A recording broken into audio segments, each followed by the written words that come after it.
The Episcopal Diocese of Chicago has long been involved in the struggle for LGBT equality.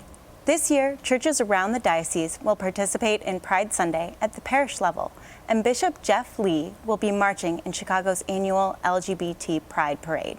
To learn what's on tap, let's welcome Maddie Zaradich, who's a member of All Saints Episcopal Church in Chicago and a past chair of the Diocese Peace and Justice Committee. We also welcome Elizabeth Moriarty, an organizer with the Industrial Areas Foundation and a member of All Saints Episcopal Church. And we welcome Brian Matthias, a member of All Saints Episcopal Church, where he volunteers as sacristan.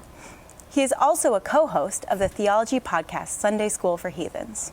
Welcome. Welcome. Thank you. So why don't you start with telling us a little bit about what's coming up this month? June is a really special month for LGBT people because it's Pride Month. And it's especially special this year because it's the 50th anniversary of Stonewall. So LGBT people are really looking forward to celebrating the strides in the movement for equality that we've made over the past 50 years. And that's both in and outside of the church. So specifically with the Episcopal Diocese this year, as you mentioned earlier, Liz, we're really excited to be a part of Chicago's annual LGBT Pride Parade. And for the first time this year, a bishop of Chicago is going to be marching with us. So it's an incredibly exciting time. The parade is really sacramental in a lot of ways. I've marched in the parade for a long time with the Episcopal Church. And I can tell you that when folks see, especially people in color, walking through the parade, it's a very emotional experience, both for them and for us. So we're looking forward to another great year this year. Can you talk a little bit more about why it's important to the mission of the Episcopal Diocese to be involved in these types of... I think it's important because we do as a church say that everyone is welcome, and I think that can just be lip service if we're not specifically reaching out to these communities. And that's one of the things that I love about the Episcopal Church is we have affirmed gay marriage. We have a right for renaming for transgender people. We have specific liturgical rights that are for these people. So it is an actual inclusion. And we carry that out into the world because it's such an important part of our mission. And so it's a mission within our church, and it's a public mission out in the world when we're marching in this parade. So those are a couple of ways that you're really trying to be welcoming. So you're going out and welcoming people in, and then you're saying that it's a part of there's a liturgical ceremony. Absolutely. It's both parts of it are what make our church thriving and truly welcoming to the LGBTQ community. Are there other things? You all go to the same church, All Saints? Yes.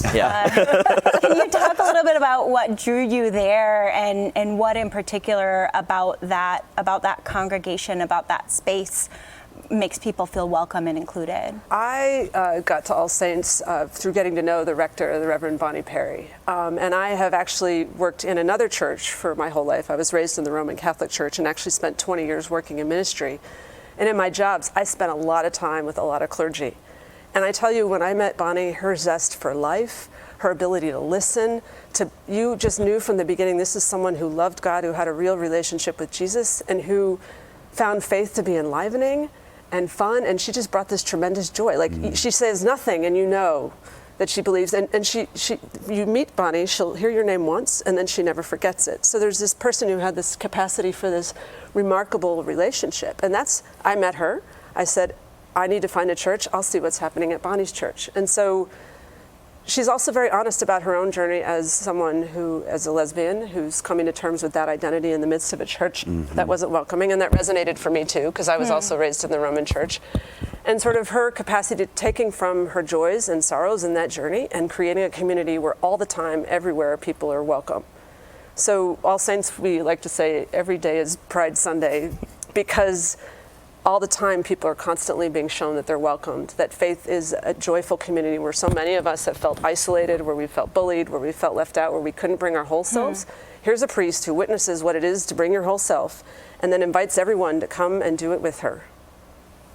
Can you talk a little bit about the wider church's journey and what they have done to become more inclusive? The Episcopal Church is a very progressive denomination. We've made great strides toward LGBT equality. And there's hardly a nook or cranny where LGBT people are not welcome in the Episcopal Church. For example, I'm sure that a lot of the viewers are aware that we do celebrate same-sex marriages within the church. We acknowledge them as holy and equal to opposite-sex marriages. But it goes beyond that. LGBT people are accepted at every level of leadership within the church.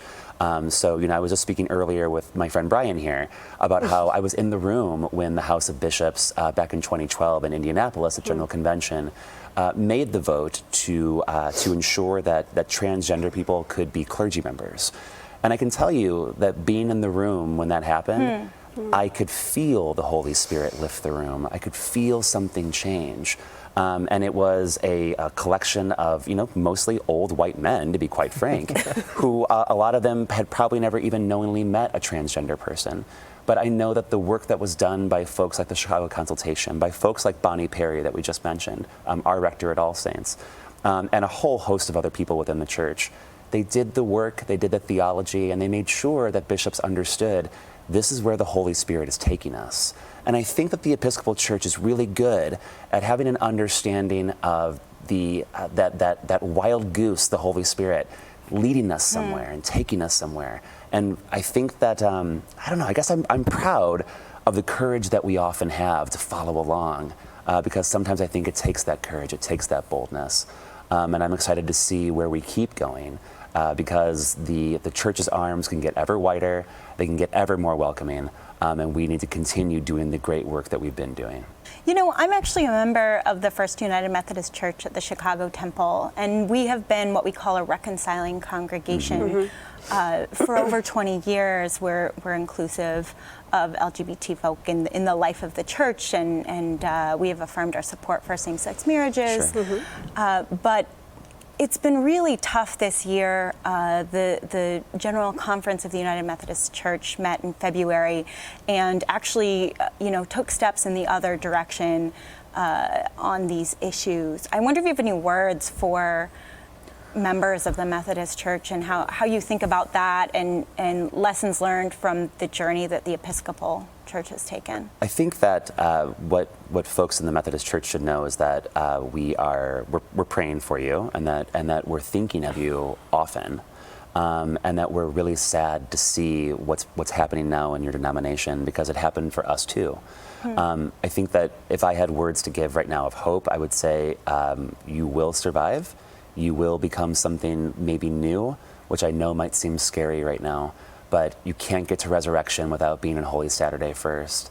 And when you do rise, when you do become something else, I think you're going to find something new and even holier, and something that will allow you to help keep changing the world to what it's supposed to be, which is a place where truth and justice reigns, and where God's love is really the ruler of all. So what else should our viewers know about the Episcopal Diocese of Chicago and things that are coming up for you?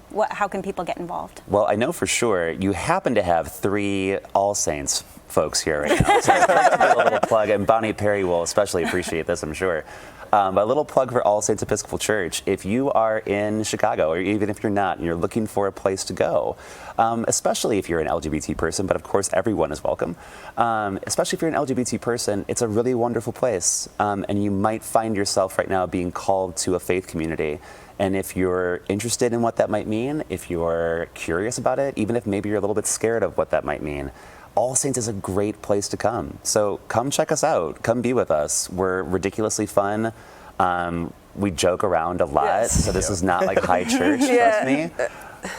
And it's fun. Yeah, I mean, Bonnie has a saying that boring is heretical because it's a sin against the Holy Spirit. So I promise you it will never be boring, and I promise you it will be prayerful, and you will be with fun people who are interested in who you are. So come on a Sunday morning. Tuesday nights we serve meals in the neighborhood, or serve to our neighbors at the church.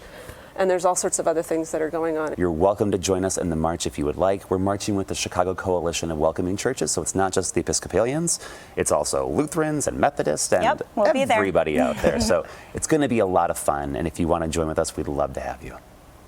Thank you, Maddie, Elizabeth, and Brian. I'm Liz Dunn for Different Drummers and the Greater Chicago Broadcast Ministries. Keep the faith.